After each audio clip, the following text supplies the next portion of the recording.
My future ex-wife, Elizabeth Olsen, stars in the new movie Eternity, so we already know it's a perfect 10 out of 10, just like her.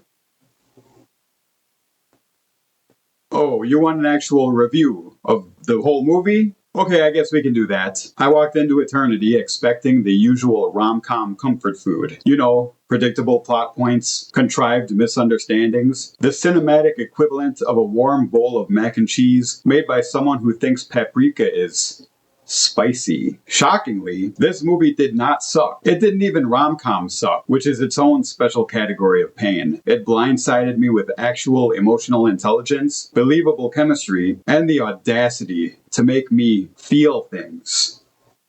Right in here. Rude. Eternity centers around an old married couple, Larry and Joan, who die within a week of each other. Not ideal, but honestly better timing than most coupon expirations. In the afterlife, they're represented by their younger selves, played by Miles Teller and Elizabeth Olsen. Because apparently, this afterlife runs on magical de-aging tech and good casting decisions. This afterlife also happens to consist of countless eternities, basically spiritual neighborhoods tailored to whatever vibe you want, forever. You get 1 week to choose where you want to spend, well, eternity. No refunds, no exchanges, no, oops, I meant the other afterlife. Once you commit, that's it. Forever. Hope you're happy with that choice, champ. At first, Larry and Joan seem all set to head into their forever home together, like the wholesome little soulmates they are. But then, things get messy. Joan's first husband, Luke, who died in the Korean War, shows up after having spent 67 years waiting for her, like the world's most patient simp. Suddenly, Joan has choices. Larry starts sweating. And we get a surprisingly heartfelt exploration of love, loyalty, and whether your first love actually deserves a second chance after 7 decades of standing at the cosmic bus stop. Elizabeth Olsen and Miles Teller carried this movie the way I carry emotional baggage, effortlessly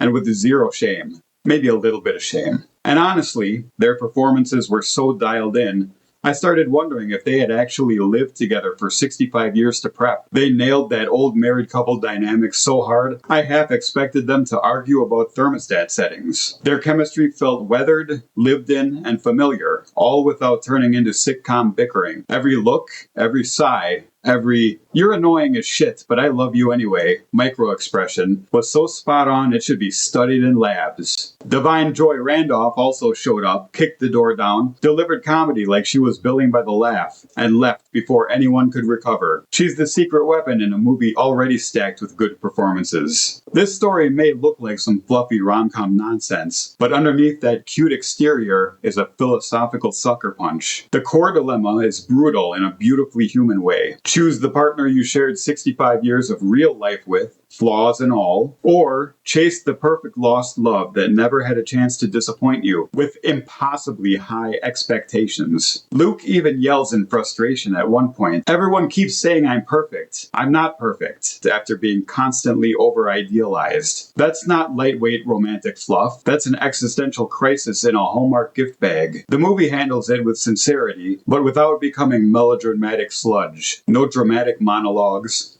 no rain-soaked confessions. Not even a single violin screaming sadly in the background. Just honest, thoughtful storytelling. As far as all the rest goes, cinematography, editing, music, all aggressively fine. Not distracting, not revolutionary, just competent. This movie knows it's about the performances and themes, and it wisely stays in its lane. The pacing was mostly smooth, the movie moves with confidence, except for one weird stutter step around the original big choice, 2/3 into the movie. Time tripped, fell, pretended it meant to do that, and carried on. It didn't ruin anything, it was just a little noticeable. If you're looking for chaos, twists, or some unhinged rom-com gimmick where the leads get stuck in a time loop until they learn communication skills, sorry, wrong movie. Eternity mostly plays it grounded. Well, aside from the whole eternity and afterlife conceit, no curveballs, no multiverse hijinks, just a well-told story with adult emotional stakes. I know. Wild. I'm giving Eternity an 8 out of 10. And for someone who usually treats rom-coms like their tax audits during a root canal, that's basically a glowing endorsement carved into marble. It's as good as you're gonna get. Unless you're the Princess Bride.